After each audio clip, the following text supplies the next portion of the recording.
Spear was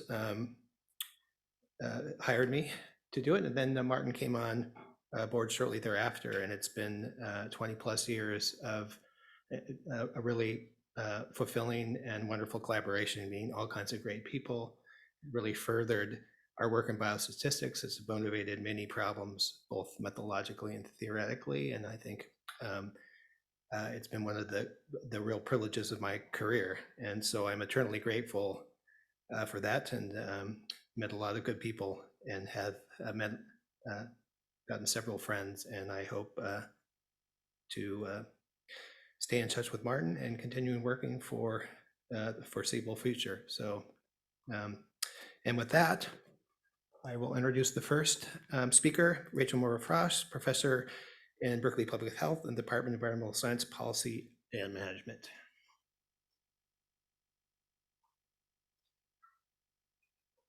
Good morning, everybody.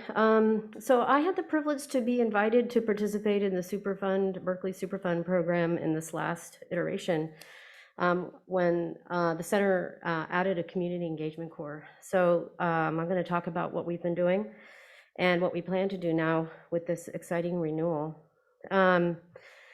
So to provide some context, our work is very much focused on drinking water issues in the state of California. We're very fortunate that we have a human right to water law, which is coming up on its 10th anniversary. And it's the first state to legislatively recognize universal access to safe, clean, affordable drinking water as a human right. And that includes both for people who rely on community water systems and those who rely on domestic wells. And yet there's a gap between what laws say and what they actually accomplish, and the goals of scientists and communities working together is to help us realize the ultimate goals of the law. So there's still over 1 million Californians that are served by some kind of water system that violates a regulatory standard, and there's small water systems and domestic well communities, particularly in rural areas and in communities of color that are most impacted. And we have a huge, until recently, we've had a huge data gap because there are tons of communities that rely upon domestic wells, but until recently we didn't really know where those communities were. In collaboration with a water justice organization in California based in Visalia, and also the Salinas Valley, the Community Water Center, and then also with my collaborator at UCLA, Lara Cushing, and an amazing partnership with OEHA, we created the Water Equity Science Shop as part of the Community Engagement Core. And our mission was really to do community data-driven research and policy engagement to advance water justice in California. And our focus was on addressing hazardous substances in drinking water as part of that.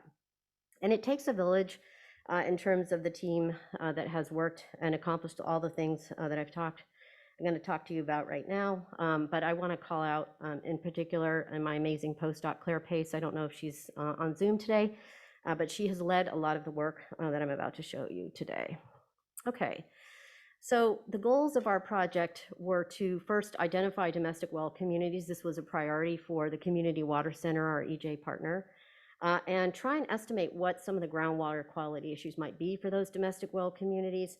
And then also do an EJ analysis and assess the extent to which communities of color were at higher risk of poor water quality. And then also develop tools that could be used by diverse stakeholders to inform policy implementation, in particular the Human Right to Water, but also the Sustainable Groundwater Management Act, which is an effort to better manage our groundwater sources, particularly in areas where agriculture, industry, and also residents are very reliant upon groundwater. So this was a huge undertaking. I'm not going to go through all the methods, but just to kind of give you a big picture thing, which is identifying domestic well communities, particularly in rural areas in California, is extremely challenging, and it required a lot of mashing up of data. It took quite a long time in terms of mashing up both census data, but then also groundwater quality data from the USGS. We were fortunate to get access to residential parcel data, so we had a better sense of where people were living. To identify the graph that you see on the far right with the red dots, which were our estimates of where communities were that were being served by domestic wells.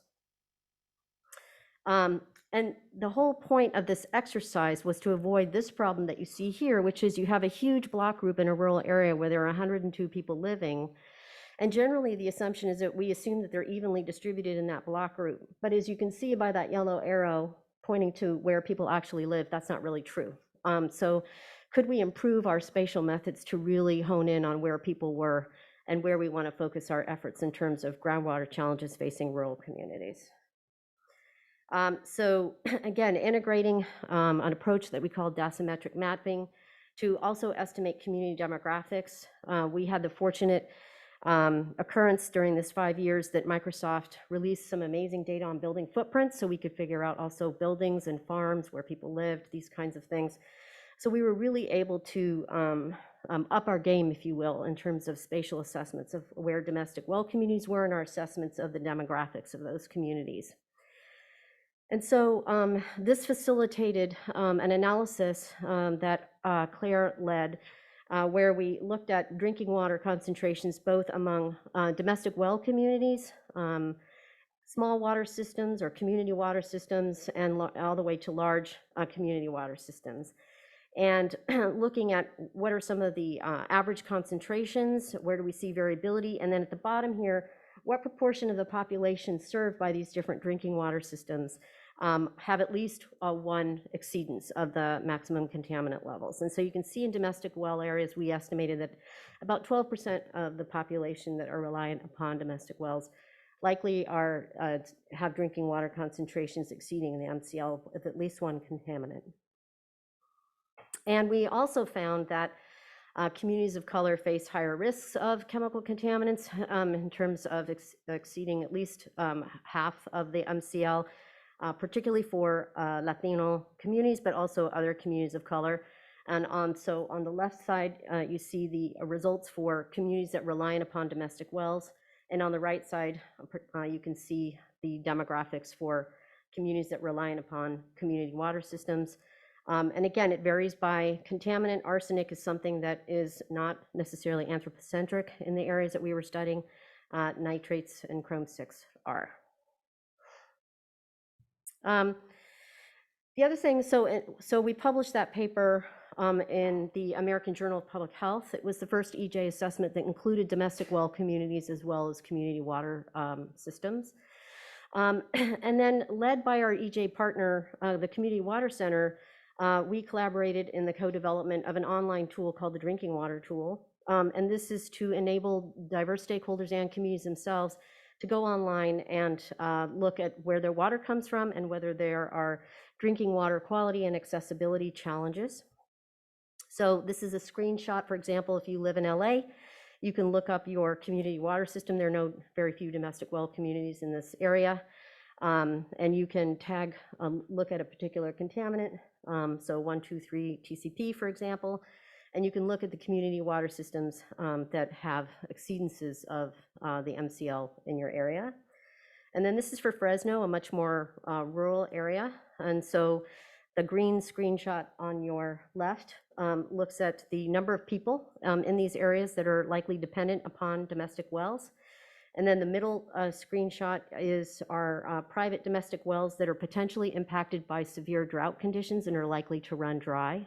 This is sort of a key accessibility issue, which is becoming more acute in California as we're entering another drought season. And then on the right-hand side, you're looking at nitrate estimates from groundwater quality estimates from the USGS. So this drinking water tool, and again, this took a lot of years of kind of putting together a lot of different publicly available data sets in ways that were accessible and analytical. We collaborated to launch this. We had a lot of attendees, and we've had quite a few visitors of our website. We're in the process of updating it, again, with this renewal, and putting in a process where it will be updated more regularly in partnership with OEHA and Community Water Center.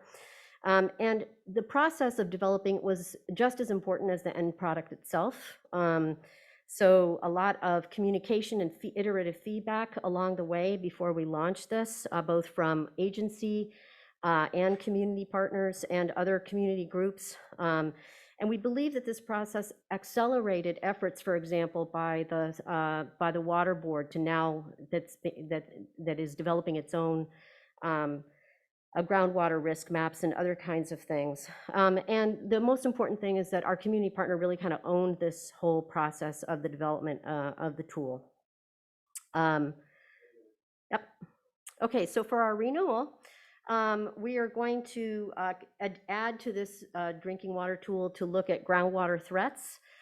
So looking at pesticide intensity use, CAFOs, Superfund sites, landfills, and with a focus on potential PFAS threats. And then through another funding source, we're also going to be looking at oil and gas development. We're going to be adding metrics of water accessibility, affordability, and human right to water metrics like cutoffs, shutoffs, and things like that. And we're also going to be developing data visualization tools for community organizations that do well testing so that well users, when they get their results, can actually be interpretable and understandable. And so that's a prototype of what we're developing. And then we are doing a science project this time together, and it's going to contain epidemiology, where we're looking at the perinatal effects of ubiquitous drinking water contaminants among pregnant people in rural counties in California, a very long period of births. And we're also going to be doing non-targeted and targeted exposure assessment, doing tap water testing of 100 households. And we'll be selecting them based on their proximity to potential drinking water threats in both the Salinas Valley and the Tulare Lake Basin. And then we're going to be doing individualized report back to the households using digital tools that can create these reports in ways that are bilingual and also informative to the households that receive their results. So I want to thank everyone for your attention and also just really acknowledge our contributors and collaborators. It's been a huge undertaking, and I'm really grateful we get more money. Thank you.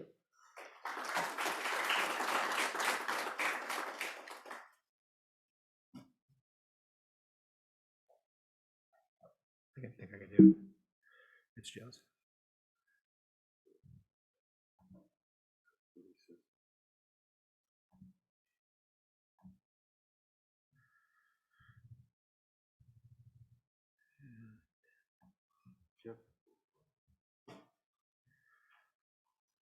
Our next speaker is Dr. Joe Leonard, a assistant professor of epidemiology in the School of Public Health. Thank you. Oh, oops. All right, here we go. All right, so I'm actually giving this talk on behalf of Andres Cardenas, who is the real collaborator in the Superfund. I'm a peripheral vaccine guy who has a little bit to add here, but Andres is unable to be here because he's traveling right now, so I'll be giving a little summary of the planned work in Project 2, which addresses influence of pre- and postnatal exposure to a mixture of PFAS and metals on responsive children, particularly in the, actually not all neonates, but children, to childhood vaccines, focusing on an inactivated vaccine, which is Tdap, tetanus, diphtheria, acellular pertussis, as well as live vaccines, so measles, mumps, rubella. So as some background on the tox side, which I don't know very much about, so everyone in this room is going to know more about these issues than I do, actually. Early life environmental exposures can have long-lasting implications for offspring, which I think is well understood in a lot of areas, but one area of particular interest is developmental immunotoxicity, and animal models have established that prenatal immunotoxicity has been reported at doses several-fold lower when compared to adult exposure for classical compounds like lead and arsenic. However, impacts on the development of the immune system in response to early life exposures from a vaccine standpoint is not entirely known, and whether this is an important driver variation in response to childhood vaccines is a probably important and interesting issue. So PFAS and metals are two classes of chemicals that are ubiquitous in human populations and are of concern due to myriad health effects, one of which we aim to better understand now is vaccine response, or response to different kinds of vaccines here. So Tdap and MMR target pathogens that have, were at least at one point on track for being largely eliminated from the US population. Measles, in fact, was declared eliminated, and although that claim is probably a little bit suspect right now, we continue to operate at least sort of on the expectation that measles should be a very rare occurrence for children.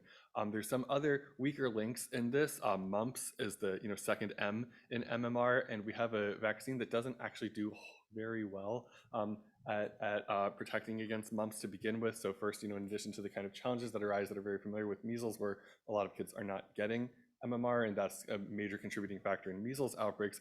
With mumps, the vaccine does not necessarily confer very long-lasting protection. In work that precedes my time at Berkeley, actually, we were able to show that the resurgence of mumps outbreaks in different age groups over the last several decades has tracked with the expected timing of waning immunity, as we have larger and larger cohorts of people in the population who only have immunity through vaccination. So anything from an environmental exposure standpoint that's going to make your response to mumps vaccine worse is a problem.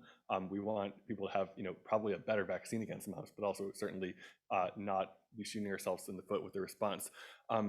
Tdap is an interesting one also to consider here. Acellular pertussis vaccine is a component of Tdap. A number of years ago, there was a shift from a whole cell-based pertussis vaccine to an acellular pertussis vaccine, very shortly followed by increased outbreaks of pertussis, likely because the acellular pertussis vaccine does not engender as good of immunity against really acquisition of infection, and in terms of transmission blocking kinds of effects, we're not doing as well with the acellular vaccine as with the whole cell vaccine earlier. So anything, again, that's going to compromise response to these vaccines, which have, to begin with, suboptimal uptake in the population, is actually quite an important issue to address, and especially if there's patterning of really the effectiveness of these vaccines in the real world with exposures to things like PFAS and metals that have, to begin with, a socioeconomic gradient, then we might be concerned in particular about disparities in vaccine protection, even for those who do manage to get a vaccine. So really there's an important objective of minimizing the risk of vaccine failure, either primary vaccine failure or secondary vaccine failure, with the ability to sustain a response for those who receive these vaccines. And you can see their schedule. They actually have sort of a bit of a difference. Measles and mumps, rubella is withheld until well into the second year of life.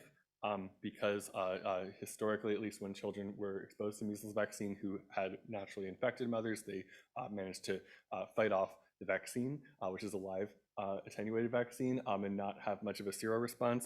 Tdap is given beginning actually very early in life, so starting with the first dose at 2 months, and then there's a very long series.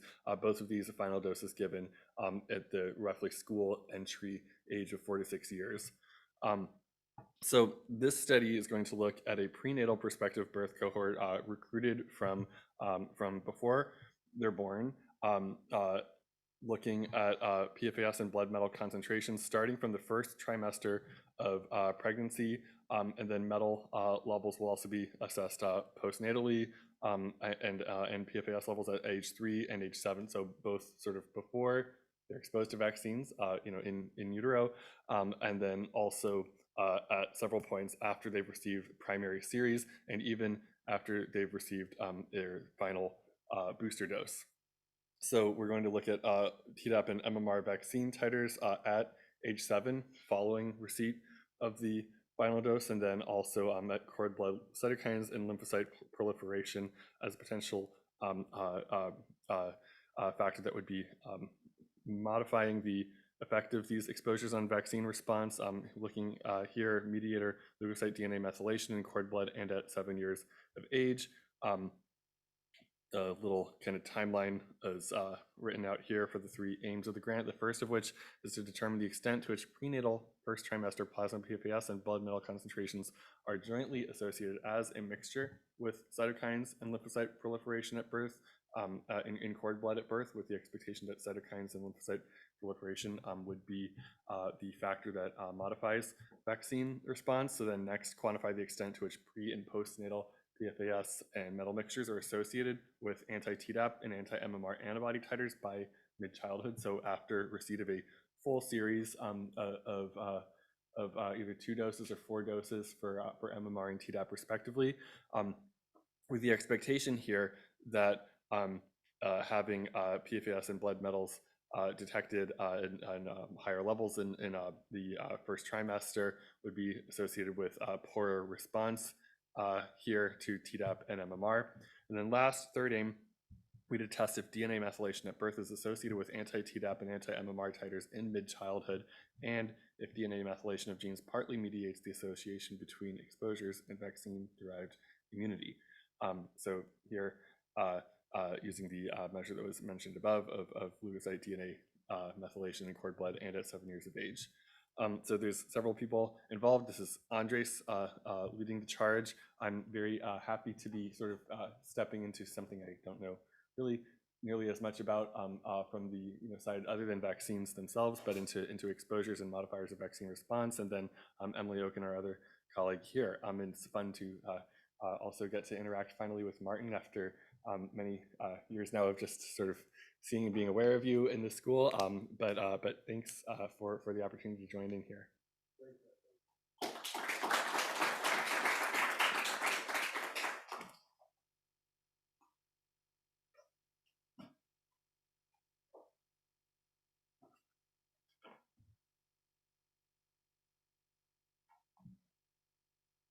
There's David here.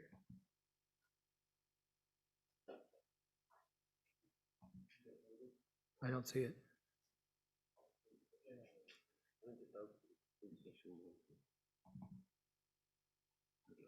Oh, there it is. Got it. Okay.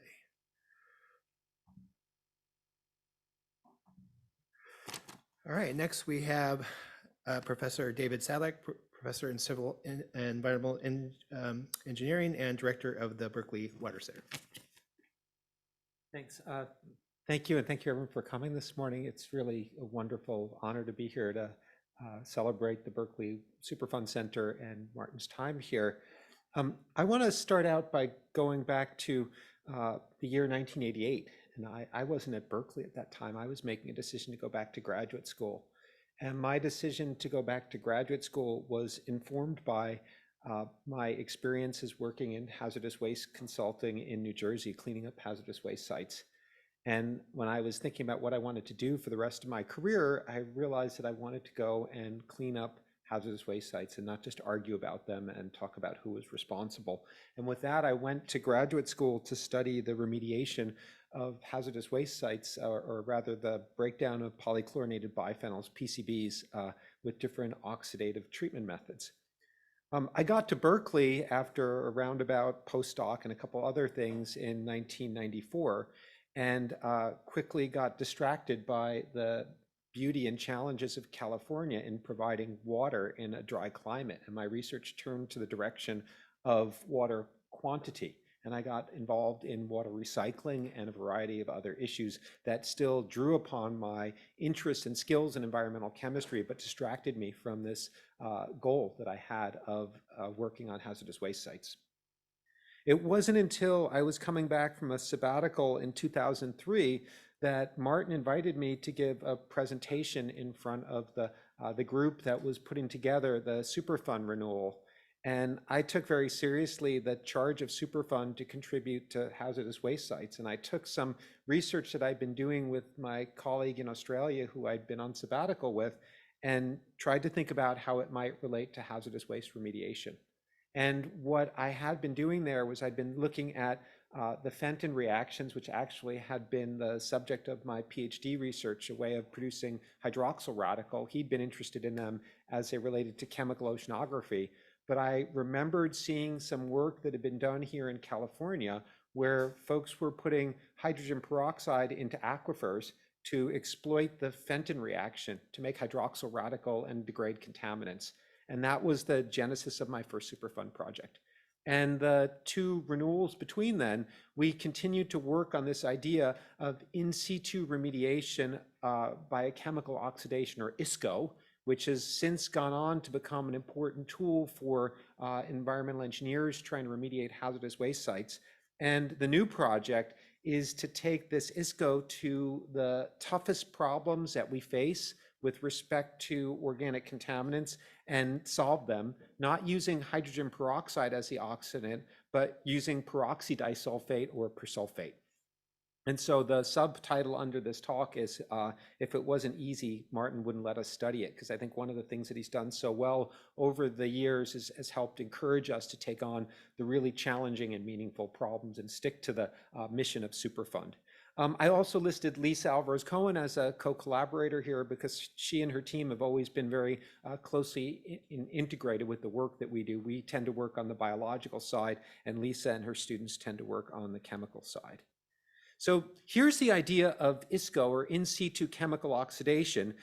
It sounded crazy to me when I first heard about it, but it actually works. You show up at a hazardous waste site, and rather than relying upon pump and treat to remediate your groundwater and soil or bioremediation, you start pumping oxidants into the aquifer. And those oxidants undergo chemical reactions in the aquifer, generating either hydroxyl radical or sulfate radical. And these reactive species, I guess the toxicologists know hydroxyl radical is one of the important reactive oxidant species, or ROS. Sulfate radical, very similar, a little bit more selective than hydroxyl radical. They go and react with the contaminants and break them down. And this has proven to be a rapid and effective way to get through treatment at sites where you have things like hydrocarbons or certain kinds of solvents or other organic chemicals. And that was the basis of two of our times through the Superfund program. And we learned a lot in that process, particularly about the remediation of hydrocarbons. I'm showing a figure here from some of the work that was from our previous Superfund project, where we focused in particular on the BTEX compounds. And I put this figure up here because it shows some of the benefits of the Superfund program, where you get to integrate the work of toxicologists with the work of chemists working on remediation. And so where Martin and his team has studied the in vivo metabolism of benzene over the years and the many products, we studied the reactions of hydroxyl radical and sulfate radical with benzene and recognized certain forms of aldehydes and other compounds that had toxicological significance in these systems, and kind of unwound some of the puzzle. But in this new Superfund project that we're just starting now, we're looking at a group of particularly recalcitrant Superfund contaminants that can't readily be degraded by hydroxyl radical and sulfate radical because they don't have reactive bonds. So when you have a carbon halogen bond, a carbon chlorine bond, a carbon bromine bond, and yes, a carbon fluorine bond, they are essentially unreactive with either hydroxyl radical or sulfate radical. The other thing is that as you put more and more halogens on an organic compound, you make them hydrophobic.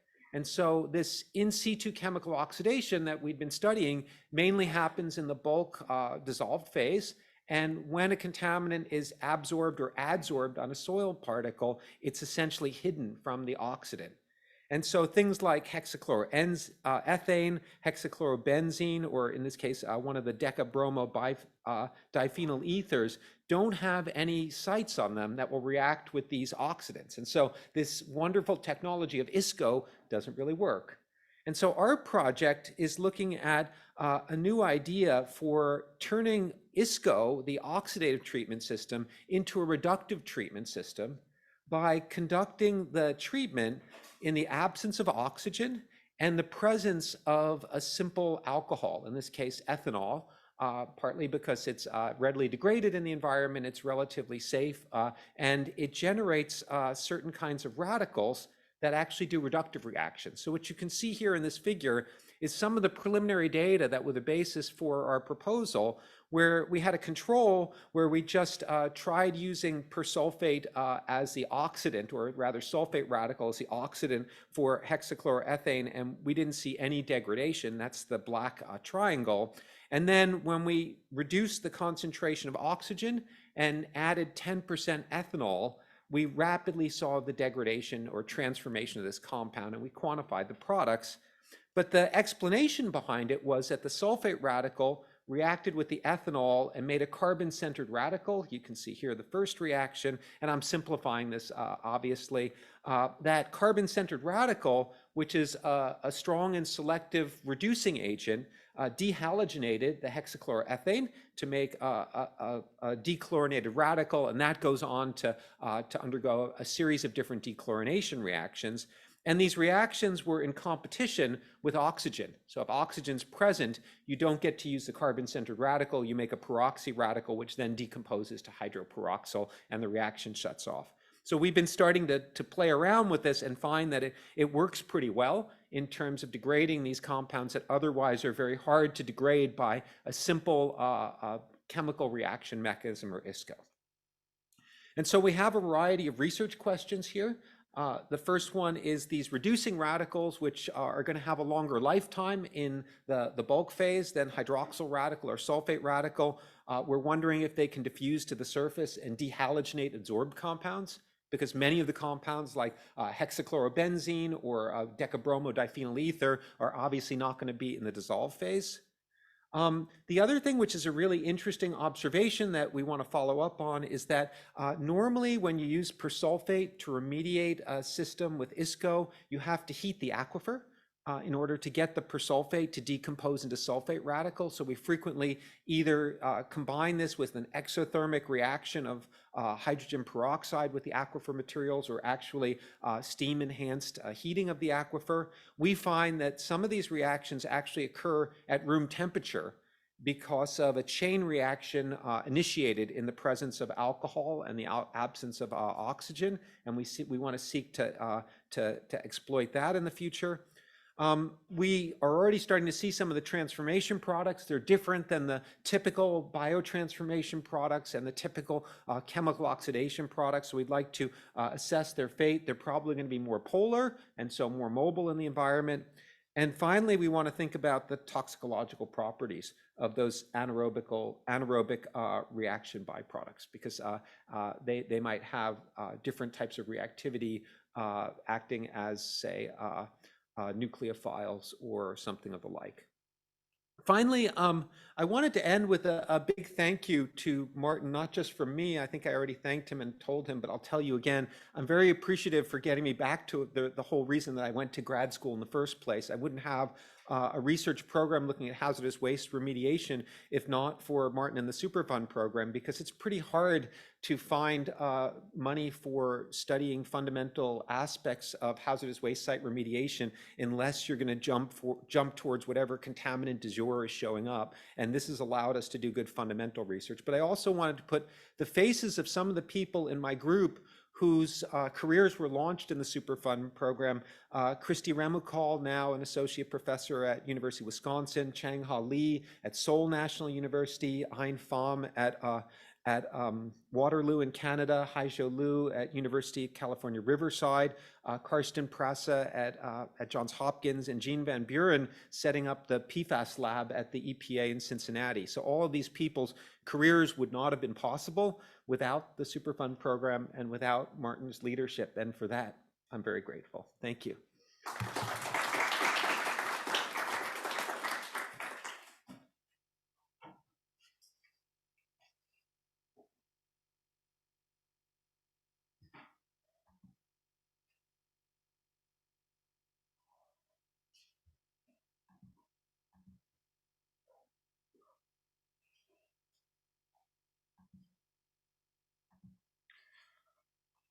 Our last speaker is Professor of Environmental Engineering and Vice Provost of Academic Planning, Lisa Alvarez-Cohen. Thank you.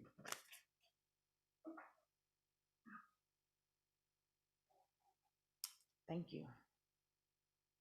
Good morning, everybody. It's wonderful to be here, and it's really, really been wonderful to be a part of the Superfund program. I want to talk about Project 4, which used to be Project 6, microbial communities that bioremediate chemical mixtures with co-PI Jill Banfield. That project had 3 specific aims: to analyze the structure and function of arsenic cycling communities enriched from contaminated groundwaters, and I'll show you a map of where we enrich them from in a minute. We also wanted to investigate the effects of environmental perturbations, such as chlorinated solvent exposure, BTEX co-contamination in arsenic cycling communities, and develop some models to characterize and predict arsenic cycling. What's interesting about this is we all knew that arsenic is pretty prevalent in the environment. You guys know that because you've done a lot of work with arsenic. But very little was known about how microbial communities relate to the arsenic in the environment and how they um, respire the arsenic, how they decontaminate it in some cases, how they make it more toxic in other cases, and how prevalent arsenic dealing microorganisms were in the environment. So we started out by measuring, or by going out and taking samples all over the country in order to enrich for arsenic transforming communities in order to study them. And you can see there a list of the wide variety of places that we sampled. And I just want to briefly go through these findings. In studying these arsenic microbial communities, we created the most extensive database for indigenous microbial arsenic genomics using both the communities that we'd sampled across the country, but as well as going into the metagenomics databases throughout the world and evaluating them with hidden Markov models to actually analyze the arsenic cycling genes within those communities. We identified a core set of loci that are shared by most prokaryotes with a much higher than expected variation in the architecture. That is, when we started to recognize the core of what these genes look like and then looked for them throughout these databases, we were astonished at the variation of the types of microorganisms that can actually cycle arsenic. We defined functional guilds of arsenic metabolism and created a predictive model so that in the future, folks can then apply that to their microbial communities to understand the arsenic cycling within them.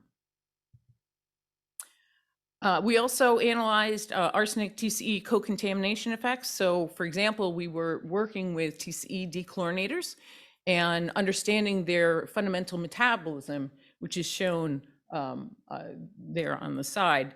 The TCA cycle within these dechlorinators, it turns out, can be interrupted, as you see by the red circle there.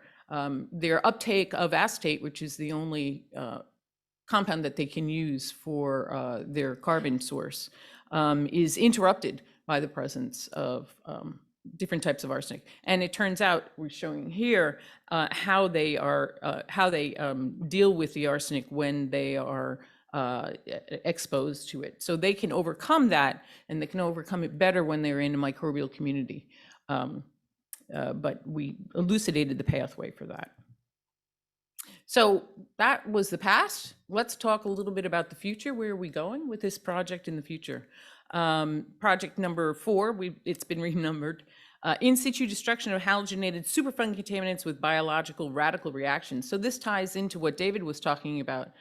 He is looking at the radical reactions under anaerobic conditions. We are also applying radical reactions under both aerobic and anaerobic conditions. We're applying them to compounds like perfluorinated alkyl substances. You've heard about the PFAS a little earlier. Some people call them forever chemicals. We don't like to use that term because never say never in microbiology and chemistry. And other highly halogenated compounds, we're also targeting PCBs and polybrominated diphenyl ethers, which David talked a little bit about, PBDEs, as well as chlorinated solvents. We're going to apply molecular biology, protein engineering, and high throughput assays to identify both aerobic and anaerobic microbial enzymatic radical systems. So we're focusing on the enzymatic radical systems and applying biological enzyme systems to these processes. We're also going to be mining the data sets for to analyze enzymes that have not been procured in the laboratory, and we'll be developing them on our own. So we're going to discover and optimize novel lactase mediator systems, for example, as an aerobic system for mixed contaminant biotransformation, elucidate efficient enzymatic anaerobic radical systems for contaminant biotransformation, and evaluate then the efficacy of discovered biological radical systems coupled with chemical reactions, such as the ones that David was talking about, persulfate reactions as well. With respect to halogenated compounds, one of the targets, as I mentioned, are going to be PFAS compounds. They get into the environment in many, many different ways, but the predominant route is through aqueous film forming foams that are used by firefighters. Aqueous film forming foams used by firefighters. Results in extensive groundwater contamination, as you can see in the photos there. AFFFs are proprietary mixtures, so we don't really know what all the compounds are in them, and they include thousands of different PFAS compounds. We don't even know what all the PFASs are in those mixtures. So radical reactions can have the potential to transform lots of halogenated compounds, including these PFAS compounds, hopefully, and biological enzymatic potential for transforming fluorinated, brominated, and chlorinated compounds are understudied, and that's what this project is focused on. We're starting with the lactase mediator systems, which is an interesting system for lactase is for reduction of oxygen to water, but when there's a mediator involved, the mediator then can become radicalized, and that then can attack different halogenated compounds. Copper is thought to play a role in that too, but I don't want to go into the details of this. So we're going to select and synthesize enzymes. So we use the data sets for phylogenetic trees of lactases. Here is a phylogenetic tree showing just a variety of the lactases. Each of those little points is a different lactase that has been identified either in bacteria, in fungi, white rot or brown rot fungi. And what we can do then is once we identify the genes within them, we can synthesize those lactases and then introduce them into microbial hosts and then test them for their activity. And that's the workflow for this particular system. And then finally, I want to finish then by just making a couple of comments about the Superfund Basic Research Program at Berkeley. I've been a part of this program for over 30 years. Oh my gosh. And it's been my privilege to be a part of this. I was introduced into the program by Professor Jim Hunt, who was my mentor and my friend and a wonderful man, and was part of this program, I think, from the beginning.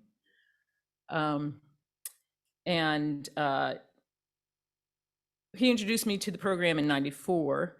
My very first specific aims in '99 were to develop non-culture-based tools for evaluating the progress of in situ bioremediation of chlorinated solvents in the field. Non-culture-based. What was funny about that at the time was that much of the work in microbiology was culture-based, and it was really hard to get published if you were working with mixed communities or enrichment cultures or, God forbid, environmental cultures. They wanted the publications wanted all pure culture work, and so it was really hard to get started. But Superfund really helped me to be able to do that because we were passionate about wanting to work with communities. I'm really thankful to Jim for including me, and I'm very thankful to Martin for letting me continue with the Superfund program. You've been an outstanding leader and just a fantastic example of how to mix what we're passionate about in science with what we're passionate about in life. Thank you very much, Martin.